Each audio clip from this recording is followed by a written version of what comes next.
तो देखो क्या है ना, आज बच्चों हम क्या पढ़ने वाले हैं कि trigonometry ratios of complementary angle. जैसे कि आप रट लेते हो, क्या रट लेते हो कि sine 90 minus theta equal to cos theta. इस चीज़ को आप रट लेते हो। पता ये कैसे आता है, ये मैं बताने जा रहा हूँ। तो देखो बेसिकली क्या है कि हमने एक राइट ट्रायंगल ड्रा किया, ठीक है, राइट ट्रायंगल ABC। तो ये वाला एंगल मान लो थीटा है, तो राइट ट्रायंगल है तो एक एंगल हमारा राइट एंगल होगा, ये 90 का हो गया। तो देखो अभी क्या है ना कि आपको अच्छे से पता है कि साइन इक्वल टू होता है perpendicular divided by hypotenuse, cos equal to होता है बेस डिवाइडेड बाय हाइपोटेनस, ये आप अच्छे से जानते हो। पर इसका भी आपको अच्छे से प्रूफ नहीं पता कि sine 90 minus theta equal to cos theta हो जाता है, जैसे tan 90 minus theta equal to cot theta हो जाता है, cos 90 minus theta sine theta हो जाता है। तो ये कैसे आता है, ये मैं आज आपको समझाने की कोशिश कर रहा हूँ। तो देखो पहले हमने क्या किया कि हमने एक राइट ट्रायंगल ड्रा किया, ठीक है, उसमें ABC, जहाँ पर एंगल जो है B जो है हमारा 90 डिग्री का है, B एंगल क्या है हमारा 90 डिग्री का है, A हमारा हमने कंसीडर कर लिया, मान लिया A को कि थीटा है। तो ऑब्वियसली कि ये अगर थीटा है, ये 90 है, तो हमारा एंगल C निकल आएगा। कैसे निकलेगा, देखो triangle ABC, now finding the value of angle C in triangle ABC। कैसे, sum of all the angles, you know very well कि sum of all the angles 180 degree होगा हमारा, तीनों एंगल्स, तीनों इंटरनल एंगल का सम हमारा 180 डिग्री होगा। तो हमने इसकी वैल्यू थीटा रख दी, एंगल A की वैल्यू, एंगल B की वैल्यू हमने 90 डिग्री रख दी, एंगल C की वैल्यू हमें निकालनी है, और ये तीनों एंगल का सम बराबर हो गया 180 डिग्री के।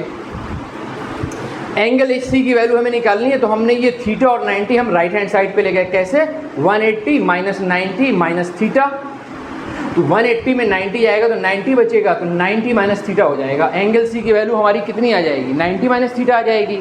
भाई अगर एंगल ट्रायंगल ABC है, ये वाला एंगल हमारा थीटा है, ये 90 है, तो ऑब्वियसली इसकी वैल्यू कितनी आ गई, 90 माइनस थीटा, क्योंकि तीनों एंगल का सम 180 डिग्री है। उसके बाद जब ये 90 माइनस थीटा आ गई, तो सबसे पहला काम हमने क्या किया कि इसको सिंपली एक ट्रायंगल मान लिया और छयों के छयों ट्रिग्नोमेट्रिक फंक्शंस के निकाल ली, वैल्यू निकाल ली। कैसे निकाल ली बेटा, जैसे साइन थीटा हम जानते हैं परपेंडिकुलर डिवाइडेड बाय हाइपोटेनस, तो हमने इसको P/H लिख दिया। कॉस थीटा को हम जानते हैं base divided by hypotenuse, tan theta को हम जानते हैं perpendicular divided by base, cosec theta को हम जानते हैं hypotenuse divided by perpendicular, sine का उल्टा हो जाता है। कॉस हमारा सेक जो है हमारा कॉस का उल्टा हो जाता है, हाइपोटेनस डिवाइडेड बाय बेस, और कॉट हमारा टेन का उल्टा हो जाता है, perpendicular divided by base.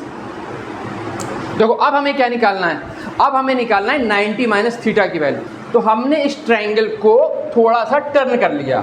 Turn करने का मतलब क्या है कि जो हमारा C वाला वर्टेक्स है उसको हम ऐसे ले आए, जैसे इस ट्रायंगल को आप ध्यान से देखिए, यही वाला ट्रायंगल है वो, ये वाला, इसी ट्रायंगल को हमने टर्न कर लिया और CB को हमने मान लिया कि बेस है, AB को हमने मान लिया कि परपेंडिकुलर है, और ये हाइपोटेनस है। लेकिन हमने इनके नाम नहीं चेंज किए, नाम इनके वही रहेंगे। जैसे BC का नाम यहाँ पे P है, तो यहाँ पे भी BC का नाम हमने P ही रखा।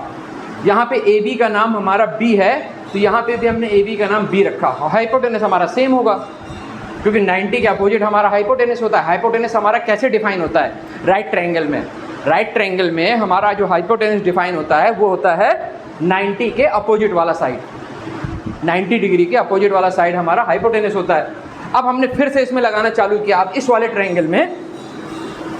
ट्रायंगल में हमने क्या किया, अपने ट्रिग्नोमेट्रिक फंक्शन लगाने चालू किए।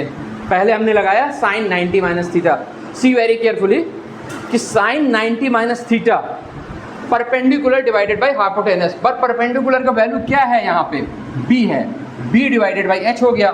जब B डिवाइडेड बाई H हो गया तो हमने उसको इस वाली टेबल में आके देखा, इस वाले टेबल में, तो B डिवाइडेड बाई H हमारा कॉस थीटा का वैल्यू है, तो वो बराबर हमने लिख दिया, इक्वल टू लिख दिया कॉस थीटा के। तो हमारा क्या बन गया, sine 90 minus theta equal to B/H, जो कि पहले से हमारा कॉस थीटा के इक्वल टू है। तो हमारा फार्मूला तैयार हो गया, sine 90 minus theta equal to cos theta. Similarly इसी तरह से कॉस 90 माइनस थीटा को हमने देखा इसी ट्रायंगल में। अगर कॉस 90 माइनस थीटा हम देख रहे हैं तो वो परपेंडिकुलर डिवाइडेड बाई हाइपोटेनस आएगा, P/H आएगा। P/H क्यों आएगा, होता तो वो बेस डिवाइडेड बाई हाइपोटेनस है। क्या होता है, बेस डिवाइडेड कॉस बराबर हमारा बेस डिवाइडेड बाई हाइपोटेनस होता है। पर बेस का वैल्यू P है, बेस का वैल्यू क्या है P, तो P डिवाइडेड बाई H रखा, और इसको हमने पहले वाली टेबल से देखा तो P डिवाइडेड बाई H हमारा साइन थीटा होता है। तो इस तरह से हमारा cos 90 minus theta equal to sine theta आ गया। सिमिलरली tan 90 माइनस थीटा को हमने देखा, tan 90 माइनस थीटा हमारा बेस डिवाइडेड बाई परपेंडिकुलर हो गया। कैसे? b डिवाइडेड बाई परपेंडिकुलर हो गया। कैसे? क्योंकि tan क्या होता है? tan होता है परपेंडिकुलर डिवाइडेड बाई बेस। तो परपेंडिकुलर का नाम हमने b रखा हुआ है यहाँ पे, तो b डिवाइडेड बाई p हो गया। दैट इज, अगर पहले वाली टेबल से हम देखते हैं तो वो हमारा cot थीटा है, वो हमारा क्या है? cot थीटा है। इसी तरह हमने cosec को देखा, cosec हमारा हाइपोटेनस डिवाइडेड बाई परपेंडिकुलर होता है, लेकिन परपेंडिकुलर का नाम क्या है? b है, तो h divided by b sec theta हो गया। पहले वाली टेबल से देखा हमने। इसी तरह से sec 90 minus theta equal to cosec theta prove हो गया, और cot 90 minus theta equal to tan theta prove हो गया। आपका कोई भी डाउट है तो पूछिए।